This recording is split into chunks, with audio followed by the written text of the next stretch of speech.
नमस्ते मित्रों, आप सभी को हमारे YouTube channel hub of history archaeology and museology या हब ऑफ हिस्ट्री में स्वागत है।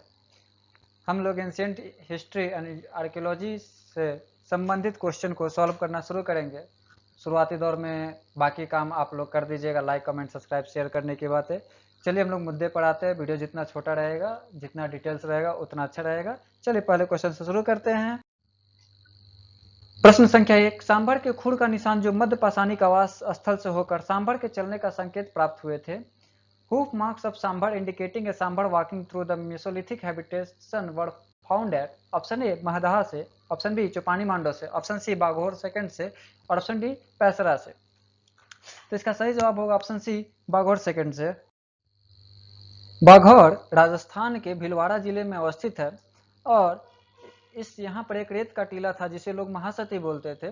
तो 1967 में वीएन मिश्र के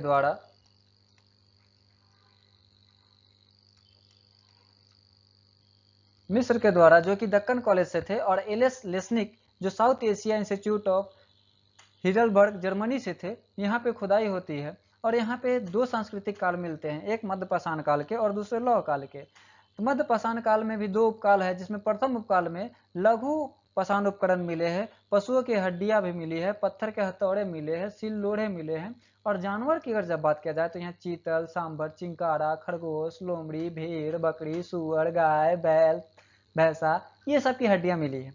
ठीक है, तो ये आपका पहला हो गया कि यहाँ पे सांभर के खुर का निशान, मतलब सांभर का यहाँ पे जब हड्डी मिल रहा है तो उसके खुर के निशान भी मिल रहे हैं। और साथ ही साथ मध्य पाषाणिक आवास, यहाँ पे अगर आवास की बात किया जाए तो यहाँ से झोपड़ियां मिली है और झोपड़ियों में का जो फर्श है वो पत्थर के छोटे छोटे टुकड़ों से उसका फर्श का निर्माण किया गया है। और यहाँ पे एक मानव कंकाल भी मिला है जो कि किसी महिला का है, 17 से 19 साल की एक महिला का है और वो उसको उसी घर के अंदर जमीन में मतलब दफनाया गया है और उसका सिर पश्चिम की तरह है और चित लेटा के किया गया। ठीक है, तो इस प्रकार से देखा जाए तो ये कुछ डिटेल्स थे, आपका एक्सप्लेनेशन था क्वेश्चन नंबर 1 का। चलिए क्वेश्चन नंबर 2 की ओर आगे बढ़ते।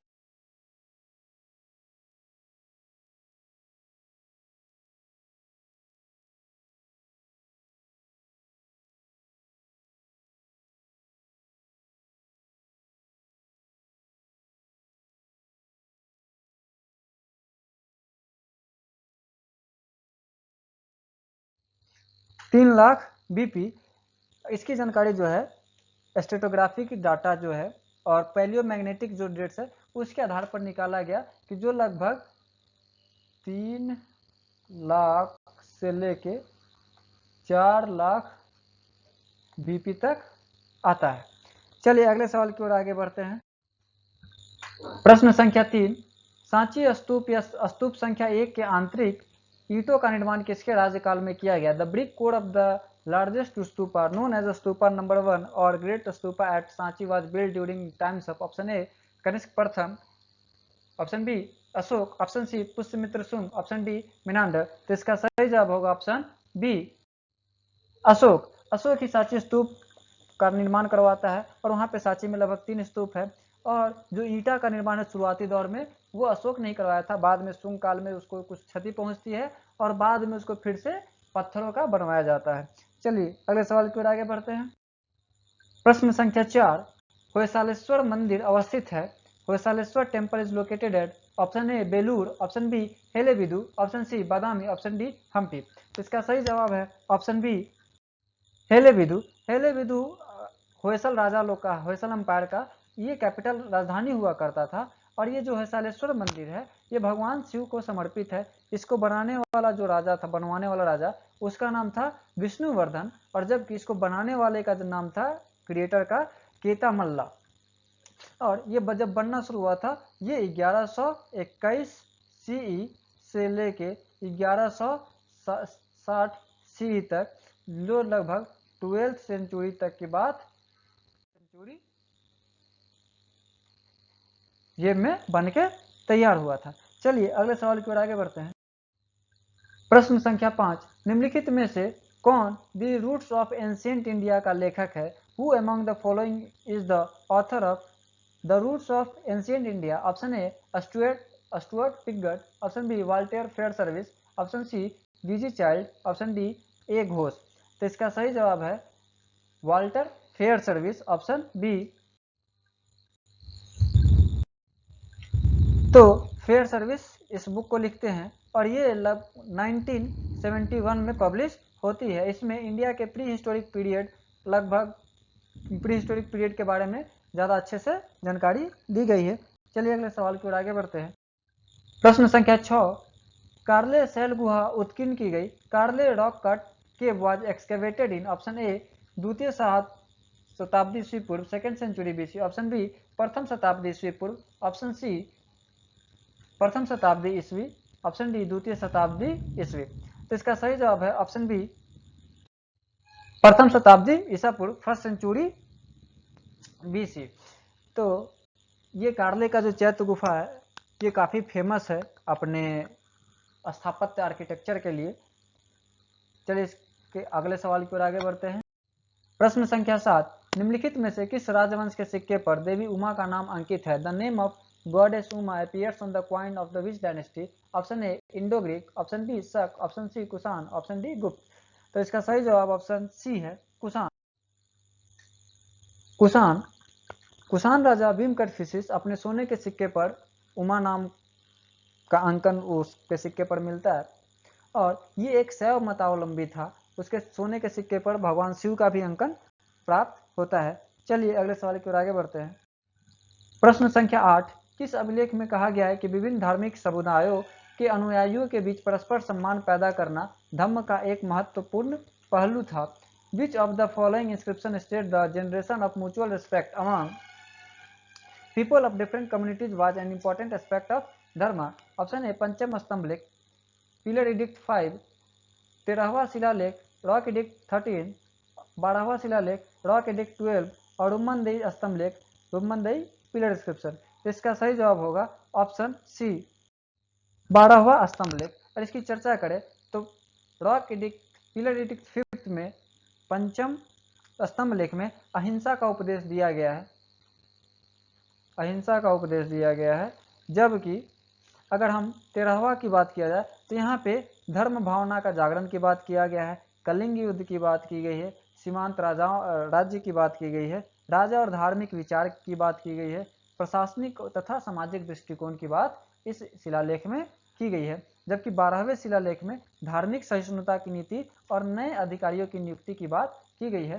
तो यहाँ पे अनुयायियों के बीच में परस्पर सम्मान भावना पैदा करने के लिए जो हम लोग सहिष्णु के नाम से आज बोला जाता है, टॉलरेंस, इसकी बात यहाँ पे 12वें शिलालेख में की गई है। जबकि रुम्मनदेही के स्तंभ लेख का अगर हम लोग बात करते हैं तो ये एक लघु स्तंभ लेख है और ये अशोक द्वारा जब बुद्ध के जन्म स्थान की यात्रा कर रहा था तो उसी के स्मारक के रूप में स्तंभ की स्थापना करता है और वहाँ का कर 1/6 भाग मुक्त करता है। चलिए अगले सवाल की ओर आगे बढ़ते हैं। प्रश्न संख्या 9, पक्की मिट्टी के बने हुए नाव की आकृति निम्नांकित में कहां से मिली थी? A terracotta boat model was found, option A Lothal, option B Kalibanga, option C Veerana, option D Farmana. तो इसका सही जवाब है ऑप्शन ए लोथल। लोथल से हमें एक पक्की मिट्टी के बने हुए नाव की आकृति मिलती है। जबकि मोहनजोदड़ो से एक मुहर मिलता है जिस मुहर पर एक नाव का अंकन किया गया है और उस नाव पे मस्तूल का भी अंकन किया गया है। इससे पता चलता है कि उस समय के नाव जो है वो मस्तूल के आधार पे चलते थे।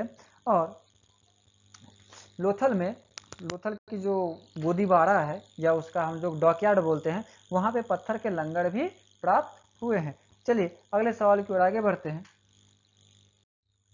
प्रश्न संख्या 10, निम्नलिखित में से किस पुरा स्थल से चांदी के बर्तन पर कपड़े का छाप मिलता है? From which of the following site है cloth impression on a silver jar found, option A Prabhas Patan, option B Alamgirpur, option C Banawali, option D Mohenjo-daro. इसका सही जवाब होगा ऑप्शन डी मोहनजोदड़ो। मोहनजोदड़ो से देखा जाए तो वहां पे एक चांदी का बर्तन के अंदर या बोला जाता है या उसके अवशेष में लाल रंग का कपड़ा का वर्णन एक साक्ष्य मिलता है। साथ ही साथ अगर हम लोग आगे देखते हैं तो 2 उपकरण तांबा का लिपटा हुआ है सूती के कपड़े में और सूती का धागा भी मोहनजोदड़ो से प्राप्त हुआ है। जबकि अगर हम लोग कालीबंगा की बात करते हैं तो वहाँ के एक मिट्टी के बर्तन पर, मोहनजोदड़ो में चांदी के बर्तन पर, जबकि कालीबंगा में मिट्टी के बर्तन पर टुकड़े सूती वस्त्र का छाप मिलता है। ठीक है, और वहीं से भी सूती वस्त्र में लिपटा हुआ एक उस्तरा भी मिलता है। लोथल से अगर मुद्रांक मिलता है तो वहाँ पे भी सूती वस्त्र का छाप मिलता है। तो ऐसे ढेर सारे साइट हैं। मैं डिफरेंसेस है कि यहाँ पे चांदी के बर्तन की बात कर रहा था तो ये मोहनजोदड़ो की हो जाएगी, अगर मिट्टी की बात करता तो वो कालीबंगा हो जाता, अगर सीलिंग की बात करता तो वो लोथल हो जाता, अगर उस्तुरा की बात करता तो वो भी कालीबंगा हो जाता। तो इस प्रकार से ये सारे क्वेश्चन के आंसर दिए गए। आप सभी का बहुत बहुत धन्यवाद। लाइक सब्सक्राइब कमेंट अवश्य करें और ऐसे ही वीडियो के लिए बने रहें। हम चाहते हैं वीडियो ज़्यादा से ज़्यादा छोटा बने, जिसको देखने में कोई दिक्कत ना हो और उसमें ज़रूरी तथ्य अवश्य शामिल रहे। आज के लिए इतना ही, मिलते हैं अगले सेट में। Thank you, have a good day.